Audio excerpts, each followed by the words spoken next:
Hello प्यारे भाई लोग, कैसे हैं आप सभी। स्वागत है आप लोगों का पीएलएस मार्शल आर्ट के एक नए हिंदी नॉलेज एक्सप्लेनेशन वीडियो में।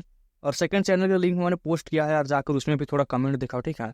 तो पिछले सीन में हमने देखा था कि मूजी ने लिन फेंग पर डेडली अटैक किया था, लेकिन अचानक मिस्टीरियस शैडो अपीयर हुई थी। मूजी शॉक में जम गया था। उसे फील हो रहा था कि जैसे उसकी पूरी बॉडी फ्रीज हो गई हो। वो भी हिल भी नहीं पा रहा था। उसके माइंड में एक ही सवाल घूम रहा था, क्या लिन फेंग को पहले से पता था। मूजी धीरे से बोलता है, लिन फेंग, तुम्हें पहले से पता था है ना। उसे समझ नहीं आ रहा था। कुछ मोमेंट पहले लिन फेंग ने अटैक डॉच नहीं किया था। उसने जानबूझकर खुद को अटैक होने दिया था। लेकिन एक प्रॉब्लम थी, लास्ट टाइम जो शैडो अपीयर हुई थी वो फिर कभी दिखाई नहीं थी। तो फिर लिन फेंग को कैसे पता था कि वो शैडो दोबारा अपीयर होगी। मोजी की बॉडी अभी भी मोशनलेस खड़ी थी। उसके दिल में एक ही इमोशन था, डर का, क्योंकि उसे पता था उसकी लाइफ किसी भी सेकंड खत्म हो सकती है। मूजी धीरे से बोलता है, एल्डर, लेकिन वो मूव करने की हिम्मत भी नहीं करता। उस मोमेंट में हवा में एक कोल्ड वॉइस गूंजती है। अननोन वॉइस बोलती है, इस सेक्ट में तुम जैसे डिग्रेनेटेड एल्डर्स का रहना एक सेम है। अचानक हवा में डार्क ग्रीन लाइट फ्लैश करती है। लाइट इतनी फास्ट थी कि कोई सील आउट नहीं दिखा। सिर्फ एक ग्रीन स्ट्रीक हवा को कट करती हुई गुजरी और फिर सडनली वेनिश हो जाती है। और उसके बाद एक सील आउट अपीयर होता है। एक ओल्ड मैन। उसने ब्लैक क्लोक पहना हुआ था जो उसके फेस को हाफ पार्ट हाइड कर रहा था। उसके हाथ में एक डैगर था और उस डैगर के टिप से फ्रेश ब्लड टपक रहा था। वो ब्लड किसी और का नहीं, मूजी का था। मूजी अब भी किसी तरह वही खड़ा था, बिल्कुल उसी पोजीशन में। उसकी आंखें वाइड में ओपन थी, जैसे वो बिलीव ही नहीं कर पा रहा हो। उस एक स्प्लिट सेकंड में उसकी लाइफ खत्म हो चुकी थी। तभी अचानक उसके थ्रोट से ब्लड फाउंटेन की तरह निकलने लगता है और उसका ब्लड हैवी साउंड के साथ ग्राउंड पर गिर जाता है। डेड ओल्ड मैन धीरे से शिफ्ट करता है। वो बोलता है, मैं कभी इमेजिन भी नहीं कर सकता था कि एक दिन मुझे सेक्ट के ही एल्डर पर यह डैगर यूज करना पड़ेगा। कितनी सेमलेस बात है। लिन फेंग उस ओल्ड मैन को देखकर बोलता है, प्रोटेक्टर कॉन्ग। ये सुनते ही सब क्लियर हो जाते हैं। ये वही शैडो थी जो प्रिसिपाइस ऑफ द एबिस को प्रोटेक्ट करती थी, और वो शैडो बिलोंग करती थी प्रोटेक्टर कॉन्ग को। प्रोटेक्टर कॉन्ग लिन फेंग की तरफ देखकर पूछता है, तुमने तुम्हें कैसे पता था कि मैं यहाँ हूँ। जब प्रोटेक्टर कॉन्ग अपना शैडो स्पिरिट यूज करता है तब सिर्फ शैडो दिखाई देती थी। उसके रियल बॉडी नॉर्मली रिवील नहीं होती थी। लेकिन फिर भी लिन फेंग ने पर्पसली मूजी को अटैक करने दिया था। लिन फेंग कामली रिप्लाई करता है, परसेप्शन। उसके स्पिरिट उसे दुनिया को फील करने देता था। उससे आंखों की ज़रूरत नहीं पड़ती थी। वो अपने आसपास सब कुछ सेंस कर सकता था। उसके माइंड में एक डार्क वर्ल्ड एग्जिस्ट करता था और उस वर्ल्ड में सब कुछ क्रिस्टल क्लियर था, जैसे वो खुद उस डार्कनेस का क्रिएटर हो। इसलिए जब प्रोटेक्टर कॉन्ग शैडो से हाइड हुआ था तब भी लिन फेंग ने उसकी प्रेजेंस फील कर ली थी। तब ही उसे समझ आ गया था, लास्ट टाइम जो मूवी ने उस पर अटैक किया था उसे प्रोटेक्टर कॉन्ग ने ही प्रोटेक्ट किया था। तभी प्रोटेक्टर कॉन्ग हेड नॉट करते हैं। फिर वो सीरियस वॉइस में बोलते हैं, लिन फेंग, तुम सबसे एक्स्ट्रा ऑर्डिनरी यंग मैन हो जिसे मैंने कभी देखा है। तुम एक ट्रू जीनियस हो। यहाँ से चले जाओ, जितना दूर हो सके उतना दूर चले जाओ। बस ये होप करता हूँ कि एक दिन यूनाइट सेक्ट दोबारा राइज करे। उसकी वॉइस में डीप सैडनेस थी, क्योंकि आज वही सेक्ट जिसे वो प्रोटेक्ट कर रहा था डिस्ट्रॉय हो रहा था। लिन फेंग स्लोली नोट करता है, फिर बोलता है, अगर मैं जिंदा रहा तो मैं डेफिनेटली यूनाइट सेक्ट को फ्यूचर में वापस लाऊंगा। ये एक प्रॉमिस था, लेकिन उसे पता था सबसे पहले उसे जिंदा बचना पड़ेगा, क्योंकि डुआन तियानलांग उसे कभी नहीं छोड़ेगा। तभी आसमान से एक स्क्रीम आती है। स्काई से ब्लड रेन होने लगता है। एक पर्सन जो डार्क क्लोथ्स में था उसे किल कर दिया गया था। वो यूनाइट सेक्ट का एल्डर लग रहा था। तभी एक और सील आउट स्काई से नीचे गिरता है और प्रोटेक्टर कॉन्ग के सामने लैंड करती है। वो पर्सन कोल्ड टोन में बोलता है, कॉन्ग मिंग, मैं काफ़ी टाइम से तुम्हारा वेट कर रहा था। प्रोटेक्टर कॉन्ग का फेस सडनली चेंज हो जाता है। उसकी बॉडी एंगर से ट्रेम्बल करने लगती है। नेक्स्ट मोमेंट वो ब्लिंक ऑफ आई में वेनिश हो जाते हैं। ग्राउंड पर सिर्फ उसकी शैडो रह जाती है। उसी वक्त एक और टेरिफाइंग सीन होता है। एक मैन स्काई में खड़ा था वो ग्राउंड पर मूजी की बॉडी को देख रहा था। उसके फेस पर एक्सट्रीम हेट्रेड था। वो था मो कांगलान। वो मैडनेस में चिल्लाता है, यून हाइसेक्ट, मैंने तुम्हारे लिए इतना कुछ किया और एंड में तुमने मेरे इकलौते बेटे को मार दिया। वो कम्प्लीटली इंसेन हो चुका था। फिर वो अपनी नज़र बैटलफील्ड पर शिफ्ट करता है। वहाँ नान गोंगलिन और डुआन तियानलान स्काई में फाइट कर रहे थे। मो कांगलान के माइंड में इविल थॉट्स आते हैं। डाई, वो इंस्टेंटली फ्लैश करता है और डायरेक्टली बैटलफील्ड में एंटर हो जाता है। अब वो डुआन तियानलान के साइड पर फाइट करने लगता है। नान गोंगलिन को कुछ समझ नहीं आता। उसे नहीं पता था कि मूजी मर चुका है। सडनली मो कांगलान एक अटैक लॉन्च करता है। उस अटैक की वजह से नान गोंगलिन डायरेक्टली स्वॉर्ड की डायरेक्शन में पुश होता है तियानलान के। उस मोमेंट एक slash bright sword slash light फैलती है और नान गोंगलिन का लेफ्ट आर्म कट हो जाता है। ब्लड हवा में एक्सप्लोड करता है। नान गोंगलिन ग्राउंड पर गिरता है, लेकिन वो अपना कटा हुआ हैंड नहीं देखता। वो सिर्फ मो कांगलान को घूरता है। उसकी वॉइस रेस से भरी जाती है। वो बोलता है, मो कांगलान, क्योंकि मो कांगलान उसका फ्रेंड था और यून हाइसेक्ट का ग्रेट एल्डर भी। भाई ग्रेट एल्डर होते ही ये निकम्मे, मैंने अपने सेकंड चैनल पे वीडियो डाली है, जाके देख लो, ठीक है। निकम्मे थे। मो कांगलान बोलता है, ये मेरा रिवेंज है। नान गोंगलिन फिर मूजी के कॉप्स देखता है, फिर प्रोटेक्टर कोंग को फाइट करते हुए देखता है। सब कुछ इंस्टेंटली क्लियर हो जाता है। मूजी प्रोटेक्टर कोंग ने किल कर दिया था मूजी को। नान गोंगलिन कोल्ड टोन में बोलता है, अच्छा हुआ उसे फाइनली वो मिला जो उसे डिजर्व था। फिर वो बैटलफील्ड को ऑब्जर्व करता है। बहुत से एल्डर्स इंजर्ड थे। एनिमीज के पास अभी भी बहुत फाइटर्स बाकी थे। कुछ लोग तो सिर्फ एस्केप प्रिवेंट करने लगे के लिए खड़े थे, मतलब वो ये एस्केप को ब्लॉक करने के लिए। वो सडनली लाउडली साउट करता है, यून हाई सेक्ट के सब मेंबर्स तुरंत मेरे पास गैदर हो जाओ। हर डायरेक्शन से लोग लाइफ एंड डेथ अरीना के हाईएस्ट स्टेज पर आने लगते हैं। सब एल्डर्स ब्लड में कवर्ड थे। उनकी बॉडीज इंजर्ड थी। लिन फैंग क्राउड के पीछे खड़ा था। उसके फेस काम था, लेकिन उसकी आइज में डीप सौरो था। नान गोंगलिन दुआन तियानलान को घूरते हुए बोलता है, तुम सब जानते हो अब क्या करना है। सब लोग साइलेंटली नोट करते हैं। फिर नान गोंगलिन एक ऑर्डर देता है, प्रोटेक्टर बई उसे ले जाओ। ये ऑर्डर था प्रोटेक्टर बई के लिए। प्रोटेक्टर बई का क्रेन स्पिरिट फास्ट और पावरफुल था। वो तुरंत लिन फैंग के पास लैंड करता है, फिर अपना स्पिरिट रिलीज करता है। क्रेन अपने विंग्स स्प्रेड करता है और लिन फैंग को ग्रैब कर लेता है। तब लिन फैंग को समझ आता है कि उन हाइसेक्ट के सब लोग क्या करने वाले हैं। वो अपनी जान सेक्रीफाइस करेंगे ताकि लिन फैंग एस्केप कर सके। सब लोग लिन फैंग को देख रहे थे। उनकी आइज में एक इमोशन था, एक होप थी। लिन फैंग उनकी लास्ट होप था। लिन फैंग को सडनली फील होता है जैसे उसके फोल्डर्स पर एक माउंटेन जैसा प्रेशर आ गया हो। उतने पावरफुल कल्टिवेटर्स अपनी लाइफ सेक्रीफाइस करने को रेडी थे, सिर्फ उस एक लाइफ को बचाने के लिए। नान गोंगलिन सडनली चिल्लाता है, जाओ। फिर वो स्काई में जंप करता है और पावर के साथ बैटल स्टार्ट करता है। सब एल्डर्स भी उसके साथ फाइट में जंप करते हैं। नान गोंगलिन के बॉडी से टेरिफाइंग की रिलीज होती है। वो रिग्रेट में बोलता है, मेरे रीजन में सेक्ट डिस्ट्रॉय हो गया। यून हाई सेक्ट मुझे माफ कर देना। नेक्स्ट मोमेंट मल्टीपल अटैक्स एक साथ उस पर गिरते हैं। नान गोंगलिन की बॉडी एसेस में कन्वर्ट हो जाती है। यून हाई सेक्ट का यंगेस्ट पैट्रियार्क आज मर चुका था, लेकिन कोई लाउडली क्राई नहीं करता। सब एल्डर्स काम फेस के साथ फाइट करते रहते हैं। हर एल्डर अपनी पावर यूज करता है। एक एक करके सब फॉल होने लगते हैं। मरने से पहले हर एल्डर एक लास्ट टाइम लिन फैंग को देखता है। प्रोटेक्टर भी फाइनली फुल स्पीड में फ्लाई करते हैं। क्रेन स्पिरिट हॉरिजॉन की तरफ कोमेट की तरह उड़ रहा था। स्ट्रॉन्ग विंग्स लिन फैंग की बॉडी को कट कर रहे थे।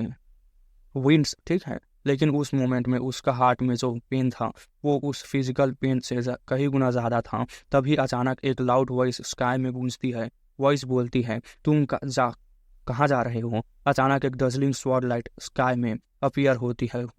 ये वही ओल्ड मैन था जो दुआन तियानलान के साइड खड़ा था। तभी एक और वॉइस गूंजती है, पियर्सिंग शैडो डाई। सडनली हवा में डार्क ग्रीन लाइट स्लैश करती है। यह प्रोटेक्टर कॉन्ग का अटैक था। शैडो और डजलिंग स्वॉर्ड एक दूसरे से कोलाइड करते हैं। एक वायलेंट एक्सप्लोजन होता है। ओल्ड मैन के चेस्ट से ब्लड फ्लो होने लगता है। उसी मोमेंट प्रोटेक्टर भी बिना रुके हॉरिजॉन की तरफ फ्लाई करते रहते हैं, लिन फैंग को लेकर बैटलफील्ड से दूर और बहुत दूर जा रहे थे। इधर प्रोटेक्टर बेई और लिन फेंग स्केप कर रहे थे, तभी अचानक हवा में एक और कोल्ड वॉइस गूंजती है। वो बोलती है, तुम लोग यहाँ से नहीं जा सकते। ये आवाज़ डायरेक्टली लिन फेंग और प्रोटेक्टर बेई के पीछे से आ रही थी। लिन फेंग तुरंत पीछे से देखता है और जो सीन वो देखता है वो काफ़ी टेरिफाइंग था। एक जाइंट बीस्ट हवा में फ्लाई कर रहा था। ये वो था पाइथन फिश बीस्ट। उसके माउथ से थिक ब्लैक स्मोक बाहर आ रही थी। अचानक वो अपना जाइगेंटिक माउथ ओपन करता है और एक डीप विस्लिंग ब्रीथ लेता है।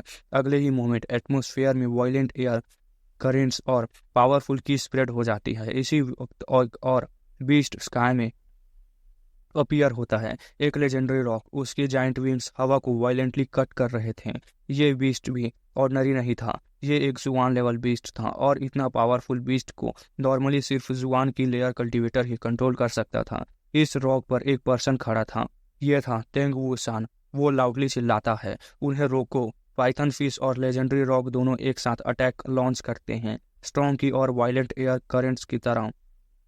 प्रोटेक्टर बी की स्पीड स्लो करने लगते हैं। लिन फेंग को फील होता है जैसे उसकी बॉडी किसी जाइंट माउथ में खींच ली जा रही हो। अगर प्रोटेक्टर भी उस सिचुएशन को कंट्रोल ना कर रहे होते तो शायद लिन फेंग ऑलरेडी पाइथन फिश का फूड बन चुका होता। लेजेंडरी रॉक एक डीप ब्रीथ लेता है और उसका माउथ से एक टेरिफाइंग की वेव रिलीज होती है। अगर वो अटैक डायरेक्टली लिन फेंग पर लग जाता तो वो हाफ ब्रीथ भी सरवाइव नहीं कर सकता था। इसी वक्त तेंग वू सैन अपनी अटैक प्रिपेयर करता है। वो कुछ पिच ब्लैक चेन्स निकालता है और डायरेक्टली लिन फेंग पर सरप्राइज अटैक करने के लिए जंप करता है। तभी अचानक एक लाउड वॉइस सुनाई देती है, get lost. Pitch black chains suddenly हवा में ही इंटरेक्ट हो जाती है। चेन्स को रोकने वाली कोई और नहीं, एक ओल्ड वुमेन थी।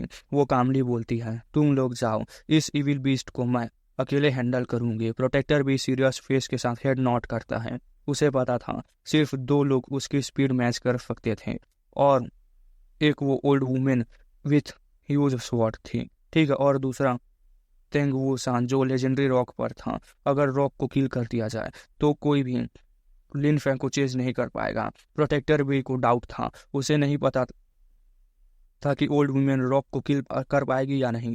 तभी ओल्ड वुमेन कामली बोलती है, मुझे हमारा एग्रीमेंट याद है, लियो कांगलान को कहना मैं उसे माफ करती हूँ। वेन रेनयान और लियो फी की शादी उससे भूल जाए। लिन फेंग इस पोजीशन के लिए ज़्यादा सूटेबल है। प्रोटेक्टर भी हल्की सी स्माइल करता है लेकिन कुछ रिप्लाई नहीं करता। मतलब वही शादी वादी की बात चल रही थी, ठीक है। तेंग वूसान कोल्ड स्माइल के साथ बोलता है, पहले मेरी लेजेंडरी रॉक को मार कर दिखाओ। वो चेन्स को वायलेंटली शेक करता है। Old women almost balance lose कर देती है। लेजेंडरी रॉक तुरंत अपने जाइंट माउथ ओपन करता है। वो उसे निगलने के लिए रेडी था। जुआन लेवल बीस्ट एक्सट्रीमली इंटेलिजेंट होते थे, और जब ओल्ड वुमेन ने उसे किल करने की बात बोली तो बीस्ट फ्यूरियस हो गया। Old women suddenly extreme cold voice में चिल्लाती है, एनिमल बस एनिमल ही होता है। उसकी लॉन्ग हेयर हवा में फ्लाई करने लगती है। अचानक उसके पीछे एक वाइपर शैडो अपीयर होती है। ऐसा लगता है जैसे उसकी पूरी बॉडी स्नेक में ट्रांसफॉर्म हो गई हो। हमें दिखाया जाता है नेक्स्ट मोमेंट वो डायरेक्टली लेजेंडरी रॉक के ओपन माउथ की तरफ जंप करती है। वो रजिस्ट नहीं करती, वो खुद को सीधे रॉक के माउथ में थ्रो कर देती है। हाँ, वो बीस्ट की बॉडी के अंदर चली गई थी। ये देखकर लिन फेंग कंप्लीटली शॉक्ड हो जाता है। उसकी आंखों में डीप इमोशन भर जाता है। प्रोटेक्टर वही कामली बोलता है, चलो। वो लास्ट टाइम पीछे देखता है। लास्ट टाइम सी मतलब वो लिन फेंग पीछे देखता है, फिर फुल स्पीड में हॉरिजॉन की तरफ फ्लाई कर जाता है। कुछ डिस्टेंस बाद एक रो स्काई में गूंजती है। लिन फेंग को इंस्टेंटली समझ आ जाता है क्या हुआ। ओल्ड वुमेन ने अपनी लाइफ सेक्रीफाइस करके लेजेंडरी रॉक स्पिरिट को किल कर दिया था। लिन फेंग के माइंड में उसके बारे में एक रिस्पेक्ट भर जाती है। वो अगली थी, उसका जजमेंट भी परफेक्ट नहीं था, लेकिन वो डेफिनेटली पर रिस्पेक्ट के लायक थी। अब कोई भी प्रोटेक्टर भी का पीछा नहीं कर सकता था। उसकी क्रेन स्पिरिट लाइटनिंग स्पीड से स्काई में फ्लाई कर रही थी। कुछ ही सेकंड्स में वो लोग स्टॉर्मी जॉर्ज से कंप्लीटली डिसअपीयर हो गए। लिन फेंग और प्रोटेक्टर भी फाइनली यून हाई सेक्टर से जिंदा एस्केप कर गए। उनके हार्ट में कोई खुशी नहीं थी, क्योंकि उनकी लाइफ बचाने के लिए स्टॉर्मी जॉर्ज में बहुत सारे ब्लड बहा दिया गया था। कुछ टाइम बाद प्रोटेक्टर वे के क्रेन एक जगह लैंड करता है। ये प्लेस था प्रिंसिपाइस ऑफ जेंगू। लिन फेंग ये जगह पहचान लेता है। वो सरप्राइज हो जाता है क्योंकि प्रोटेक्टर बुई उसे दूर ले जाने की जगह फिर से यून हाई सेक्ट के एक हिडन एरिया में ले आए थे। प्रोटेक्टर बुई बोलती हैं, हम नीचे जा रहे हैं। वो ग्राउंड पर लाउट करते हैं। वहाँ थिक फॉग फैला हुआ था। प्रोटेक्टर बुई पूछता है, ये जगह याद है? लिन फेंग हाँ में नोट करता है। वो बोलता है, बहुत अच्छे से याद है। प्रोटेक्टर बुई एक स्टोन पर 3 बार टैप करते हैं। फिर अचानक एक स्टोन वॉल मूव होने लगती है और एक हिडन डोर रूम अपीयर होता है। दोनों अंदर एंटर करते हैं। डोर ऑटोमेटिकली क्लोज हो जाता है। अंदर का सीन देखकर लिन फेंग शॉक हो जाता है। ये एक एंशिएंट टेम्पल था।